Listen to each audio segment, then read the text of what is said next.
बड़ी ठंड है। हाय, ये ठंडी ठंडी हवा सीधे जाकर हड्डियों में चुभ रही है। राम जी ही बचाए ऐसी कड़ाके की ठंड से। पता नहीं ये कैसा जादुई गांव है, पूरे साल बर्फ ही गिरती रहती है। भला होता कि हमारे जादुई गांव में सर्दी नहीं बल्कि 6 महीने ठंड और 6 महीने गर्मियां होती। जहाँ एक तरफ बूढ़ी जमुना अपने जादुई गांव में बर्फ गिरने से दुखी थी, तो वहीं दूसरी तरफ गर्म हिस्से में लू बह रही थी और लावे जितनी गर्मी थी। जुगनी पानी लेके मीलों पैदल चलते हुए घर जा रही थी। हे भगवान, मैं तो पसीने से बिल्कुल नहा धो गई। आग लगे ऐसी गर्मी वाले जादुई गांव को। नदी तालाब सब सूखे पड़े हैं, कितने किलोमीटर दूर से चलकर पानी लाना पड़ता है। इससे लाख गुना अच्छा तो पहले का मौसम था, थोड़ी तो दिक्कत परेशानी होती थी। इस तरह ठंड देखने के लिए तरसना तो नहीं पड़ता था। खैर, बोया पेड़ बबूल का तो आम कहाँ से होगा। आखिर क्यों ये महिला ऐसे मिसाल दे रही है और क्या है इस जादुई गांव का रहस्य जिसमें एक समय पर 2 अलग अलग मौसम मौजूद है। तो चलिए इसके पीछे की कहानी देखते हैं। दूर दराज बसा हुआ बलियापुर गांव आज भी बाकी गांव से पिछड़ा हुआ है। वहाँ कमाने के ज्यादा जरिए उपलब्ध नहीं है। सभी लोगों के घर आज भी मिट्टी के और कुछ लोग फूस की झोपड़ी डालकर रह रहे हैं। गांव में केवल रोजगार के 2 ही साधन मौजूद हैं, खेती बाड़ी और ईंट की भट्टी। आधे की भट्टी पर मजदूरी करते हैं, जहां मोहन और हरिया निराश दिल से बातचीत कर रहे हैं। हम किसान लोगों ने दिन रात खून पसीना बहाकर एक एक दिन इस जमीन पर इस उम्मीद से मेहनत की कि खेत में दिन रात हल चलाया, बीज लगाया, खाद पानी दिया कि इस बार हमारी खेत की फसल बहुत अच्छी होगी तो हम साल भर पेट भर कर खा सकेंगे। लेकिन इस बेतहाशा गर्मी के मौसम ने हमारी सारी उम्मीदों पर पानी फेर दिया। अरे ये तो गर्मी के मौसम में हर साल ही होता है। हम जाने कहां कहां से कर्ज उठाकर खेती बाड़ी करते हैं, लेकिन ये गर्मी का मौसम हमारी अच्छी खासी फसल को नुकसान पहुंचाता है। अरे इससे तो अच्छा होता कि हमारे गांव में साल भर ठंड का मौसम बना रहता, तो हमारी फसल भी बर्बाद नहीं होती और मेहनत भी इस कदर जाया नहीं जाती। तुमने बिल्कुल ठीक कहा भाई। अरे तुम किसान लोगों को तो केवल अपनी अपनी पड़ी है। अरे हम मजदूरों के बारे में कौन सोचेगा। हमारी भट्टी तो गर्मी के मौसम में ही चलती है, सर्दियों में तो काम ही नहीं निकलता है। ऐसे में हम अपने परिवारों की रोटी पानी कैसे चलाएंगे, कभी सोचा है? अरे तुम लोग भी हमारी तरह खेती कर लो, किसने मना किया है? ज्यादा लंबी लंबी बातें मत फेंको पर खुरदार। अरे तुम लोगों की तरह हमारे पास खेती करने के लिए जमीन भी तो होनी चाहिए ना। इस तरह मौसम को लेकर लोगों के बीच में लड़ाइयाँ शुरू हो जाती हैं। तभी गांव की सबसे बूढ़ी महिला सीता काकी आकर दोनों का झगड़ा सुलझाती है। अरे क्या हो गया है तुम दोनों को, इस तरह से लड़ाई क्यों कर रहे हो? एक ही गांव में रहकर इस तरह से एक दूसरे के खून के प्यासे बने हो। पहले ही हम लोग इतने दुख तकलीफों में अपना पेट भर रहे हैं। भाई भाई की तरह रहो, भगवान से प्रार्थना करो, वो सबका बेड़ा पार लगाएंगे। अरे बस करो काकी, अगर सच में भगवान होते तो हमारी गांव की परिस्थितियाँ इतनी गरीब और दुखदायी थोड़ी ना होती। बात करती हैं। गांव के गरीबी भरे हालातों ने गांव के तमाम निवासियों को नास्तिक बना दिया था, इसलिए कोई ईश्वर में श्रद्धा विश्वास नहीं रखता था। जबकि सीता एक लौती ऐसी थी जो अपने दिन की शुरुआत भगवान का नाम लेकर करती थी और जब कभी उसके दरवाजे पर कोई इंसान या जानवर आ जाता तो वह उन्हें भूखा नहीं भेजती थी। इतनी मेहनत मशक्कत के बाद भी सारे गाँव वाले दुख भरी रोटी ही खाते थे। जहाँ दीना अपनी पत्नी कम्मो से बोलता है, अरे थोड़े दिनों में ठंड का मौसम शुरू होने वाला है कम्मो, फिर ईंट भट्टी बंद रहेगी। समझ नहीं आ रहा है ये ठंड के 3-4 महीने कैसे कटेंगे। यही चिंता तो मुझको भी खाई जा रही है जी। हम तो गरीब आदमी हैं, डेली के कमाने खाने वाले, राम जाने क्या होगा। जहाँ ठंड के मौसम के आने पर भट्टी पर काम करने वाले मजदूर लोग दुख और शोक मना रहे थे, तो वहीं किसान लोग बेहद खुश थे। जहाँ मोहन रोटी खाते हुए अपनी पत्नी सरला से बोलता है, अरे किसी तरह से साल के 8 महीने कैसे न कैसे करके गुजर गए। अब तुम देखना सरला, इस बार मैं ठंड के मौसम में अपने खेत में आधे हिस्से में मकई और आधे हिस्से में सरसों उगाऊंगा। सर्दी के मौसम में हमारी फसल बिना किसी रुकावट के अच्छी होगी और साल भर खाने का जुगाड़ भी हो जाएगा। भगवान करे तुम्हारी सोच पूरी हो जाए जी। उधर सीता अपनी थाली में 2 रोटी बनाकर खाने चलती है, तभी एक कुत्ता काऊ काऊ करते हुए उसके दरवाजे पर आकर बैठकर पूंछ हिलाने लगता है। तुझको भूख लगी है? ये ले, इसमें से एक रोटी तो खा ले, मैं एक खा कर रह लूंगी। कुत्ता मुंह में रोटी दबाकर चला जाता है। तभी एक गाय भी आकर गुहार लगाने लगती है। लगता है आज ईश्वर ने मेरे नसीब की रोटी लिखी ही नहीं। लो गौ माता, ये तुम खा लो। गाय रोटी खा लेती है। तभी वह गाय देवी पार्वती बन जाती है। सीता, मैं तुम्हारे मददगार भावना से खुश हुई, इसलिए इस प्रकृति की सृजनहार होते हुए मैं इस गांव के आधे भाग को ठंडे गांव और आधे भाग को गर्मी वाले गांव में हो जाने का वरदान देती हूँ, ताकि सबकी अड़चनें दूर हो जाएं। किंतु याद रखना, इस गांव में अब इस 2 मौसम के अलावा और कोई तीसरा मौसम नहीं आएगा। तुम्हें पूरे साल किसी एक मौसम के सहारे रहना होगा। हम सबको स्वीकार है देवी, हम रह लेंगे। ठंड का मौसम हम किसानों के लिए लाभकारी है। हाँ हाँ, हम भी इस गर्मी के मौसम में खुश हैं। तो फिर ठीक है, आज से इस एक गांव के अंदर 2 मौसम रहेंगे सदा। जादुई गांव में लोग कुछ दिन तो खुशी खुशी रहने लगते हैं, लेकिन थोड़े वक्त के बाद कुढ़ने लगते हैं। जहां साल भर गर्मी पड़ने के चलते मिट्टी पेड़ पौधे अपना संतुलन खो देते हैं, जमीन से नमी चली जाती है, नदी तालाब सूख जाते हैं, मजदूर लोग पसीने में तरबतर ईंट बना रहे थे। हे भगवान, इस गर्मी वाले शुष्क मौसम में तो उबाल कर रख दिया है। इससे भली तो ठंड थी। अरे तुमने बिल्कुल ठीक कहा भाई। देखो, इस नवंबर दिसंबर में भी गर्मी के मौसम में थोड़ी भी राहत नहीं है। दिन रात बस लू चल रही है। ऐसा लग रहा है रेगिस्तान में रह रहे हैं। जहाँ एक तरफ गर्मी वाले गांव के वासी दुखी थे, ठंड वाले गांव का भी कुछ ऐसा ही हाल था। कहानी के अंत में क्या हुआ, चलिए देखते हैं। जहाँ सरला शीला दिन रात की बर्फबारी और ठंड से बिल्कुल उकता चुकी थी। इस ठंड ने बड़ा उकता दिया है बहन, जहाँ देखो बर्फ ही बर्फ है। इतने दिनों से सूरज का मुंह भी नहीं देखा है। सही बोल रही हूँ बहन, ये जादुई ठंडा गांव तो श्राप के जैसा लग रहा है। इससे अच्छा तो पहले वाला मौसम था। न लकड़ी मिल रही है, जहाँ देखो दिन भर कोहरा ही कोहरा छाया है। खिली धूप देखने की इच्छा हो रही है मेरे दिल में। तभी ठंड में ठिठुरते बूढ़े रामू काका बोलते हैं, अरे तुम सब लोगों ने तो ये वरदान मांगा था, अब जियो ऐसे दोहरे मौसम में। अरे मौसम का संतुलन जरूरी होता है। ईश्वर ने जो बनाया था अच्छा बनाया था। हम लोगों ने प्रकृति के साथ छेड़छाड़ की है। हमें अपनी गलती के लिए पश्चाताप करना होगा। सब गांव वाले मिलकर प्रकृति के संतुलन के लिए गुहार लगाते हैं। तभी पार्वती माँ प्रकट होती हैं। क्या हुआ, तुम गांव वालों ने मुझे फिर से स्मरण किया? अब तो मैंने तुम्हारी इच्छा पूरी कर दी है। किसानों को ठंडा गांव चाहिए था, उनके पास ठंडा गांव है। मजदूरों को गर्म गांव चाहिए था, तुम्हारे पास भी गर्म गांव है। अब क्या बात है? अपनी भूल को मान लेते हैं और सीता बोलती है, हे माँ, हम सबको हमारी भूल का एहसास है कि मौसम का संतुलन कितना जरूरी है। आपने हमारे जो इस गांव को आधे आधे मौसम में अलग अलग बांटा है। हम आपसे विनती करते हैं, इसे फिर से एक गांव बना दीजिए। अलग अलग ठंडा और गर्म गांव हमें नहीं चाहिए। आखिरकार इस बात का एहसास हो गया कि मौसम का संतुलन कितना जरूरी है।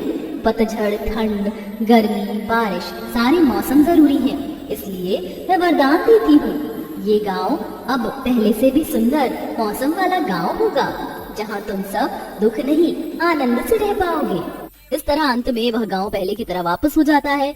सब लोग अब बिना दोष लगाए खुशी खुशी मिलजुल कर रहने लगते हैं। और एक छोटे से गांव में रहता था। वो अपने खेतों में अधिकतर अलग अलग तरह की सब्जियां उगाया करता था। इस बार उसने बैंगन की खेती करने की सोची। इस बार बैंगन की खेती क्यों? मैं अलग अलग तरह की सब्जियां उगाता हूँ। इस बार सोचा कि बैंगन लगाकर देखता हूँ, क्योंकि मैंने देखा है मार्केट में बैंगन बहुत अधिक मात्रा में बिक जाते हैं और इसमें लागत भी ज्यादा नहीं आती। एक ही पौधे से कई बारी सब्जी उतर जाती है। हाँ, ये तो बिल्कुल सही है। बैंगन भिंडी की तरह ही एक ही पौधे से कई बारी उतर जाता है। सुखदेव अपने खेतों की देखभाल खुद ही करता था और जब उसकी बैंगन की फसल तैयार हुई तो वो देखता है कि उसके खेत में छोटे बड़े, लंबे मोटे, गोल हर तरह के बैंगन थे।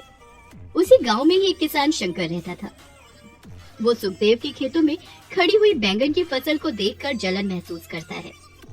वाह भाई सुखदेव, तेरे खेत में तो बैंगन ही बैंगन हो रखे हैं। हाँ, सोचा हर बार एक ही जैसी सब्जियां लगाता हूँ, इस बार कुछ अलग लगा कर देखता हूँ। वो तो दिख ही रहा है, तेरे खेतों में तो बैंगन की भरमार है। काफी मुनाफा कमाएगा इस बार तो। शंकर की बात सुनकर सुखदेव मुस्कुराता है और अपने खेतों में पौधों के बीच में नुलाई करना शुरू कर देता है।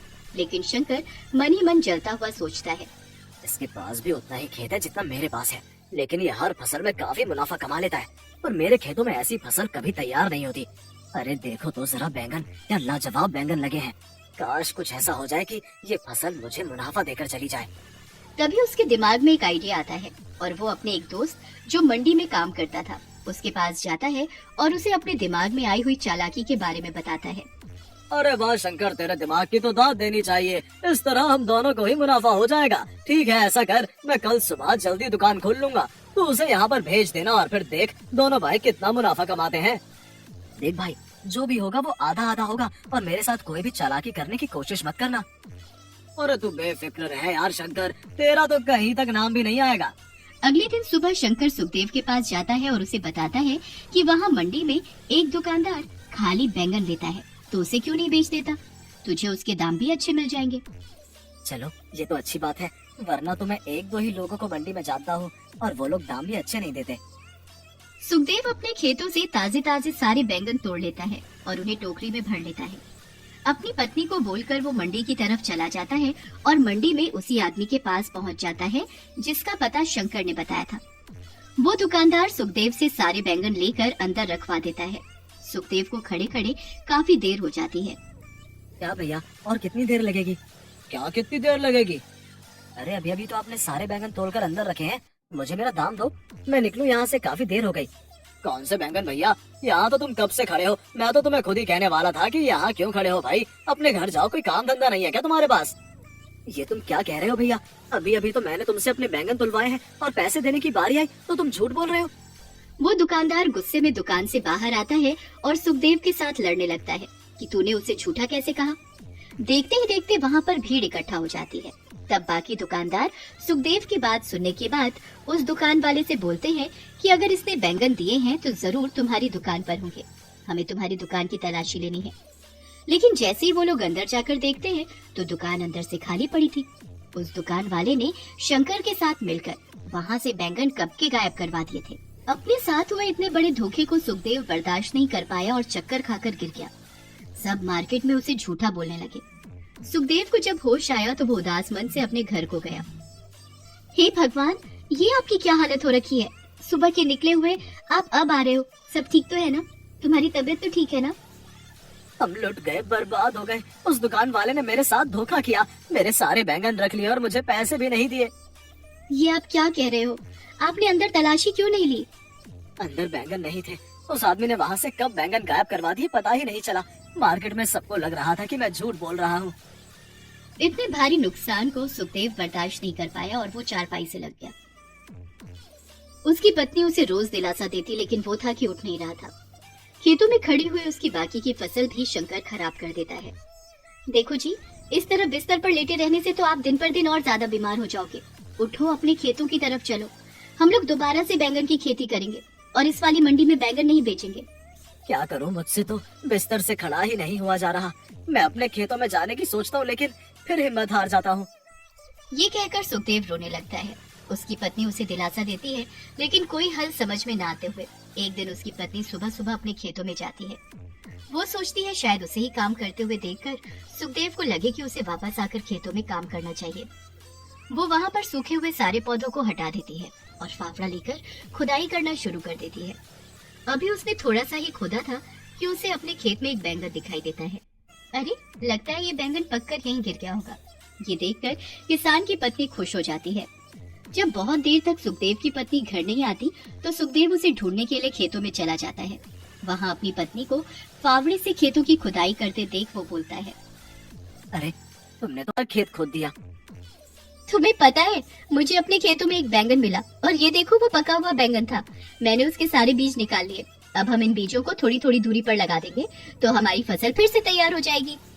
सुखदेव को थोड़ी सी खुशी होती है और फिर वो अपनी पत्नी से बोलता है कि जितना खेत तुमने खोद दिया है हम उसी में ही इन बीजों से नई पौध लगाएंगे।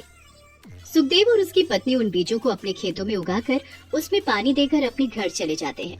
अगले दिन सुबह जब सुखदेव अपने खेतों में आता है तो वो हैरान हो जाता है कि उसके खेतों में कल उगे हुए बैंगन के पौधे बड़े हो चुके हैं और उन पर छोटे छोटे बैंगनी फूल आए हुए हैं। वो भागकर घर आता है। तुम्हें पता है, हमारे खेतों में बैंगन के पौधे बड़े हो चुके हैं और उन पर फूल भी आ गए हैं। कैसी बातें कर रहे हो? कल तो बीज डाले हैं और आज पौधों में फूल भी आ गए। लगता है तुम तो पगला गए हो। नहीं नहीं, तुम चलो मेरे साथ, खेतों में देखो और वहाँ अपनी आंखों पर तुम यकीन नहीं कर पाओगी। सुखदेव अपनी पत्नी को लेकर खेतों में जाता है। वो भी हैरान हो जाती है कि अब उन फूलों के अंदर से छोटे छोटे बैंगन निकलने शुरू हो गए थे। ये देखकर वो दोनों बहुत खुश होते हैं। अगले दिन सुबह सुखदेव और उसकी पत्नी जब अपने खेतों में आते हैं तो उनकी हैरानी का ठिकाना ही नहीं था। खेत ताजे ताजे बैंगनों से भरा हुआ था। देखा, ये तो भगवान का चमत्कार हो गया है। ये तो जादुई बैंगन है। अब आलस छोड़ो और जल्दी से बैंगन तोड़ो और मार्केट में बेच कर आओ। दोनों पति पत्नी खुशी खुशी सारे ताजे ताजे बैंगन तोड़कर टोकरियों में भर लेते हैं और सुखदेव उन्हें मार्केट में बेचने के लिए चला जाता है। वो दुकानदार जिसने शंकर के कहने पर सुखदेव को धोखा दिया था, सुखदेव को वापस बैंगनों के साथ देखकर हैरान हो जाता है। सुखदेव बाकी के दुकानदारों को अपने बैंगन बेच पैसे लेकर खुशी खुशी अपने घर आ जाता है। उधर जैसे ही शंकर को ये बात पता चलती है, वो सुखदेव के खेतों में जाकर देखता है तो खेतों में बैंगन ही बैंगन थे। वो फिर से उसकी फसल खराब करने की नीयत से जैसे ही उसके खेतों की तरफ पैर करता है, उसे बहुत जोर का करंट लगता है, जिससे वो घायल होकर गिर जाता है। तभी खेतों से आवाज आती है, ये खबरदार, जो अब आइंदा सुखदेव के खेतों में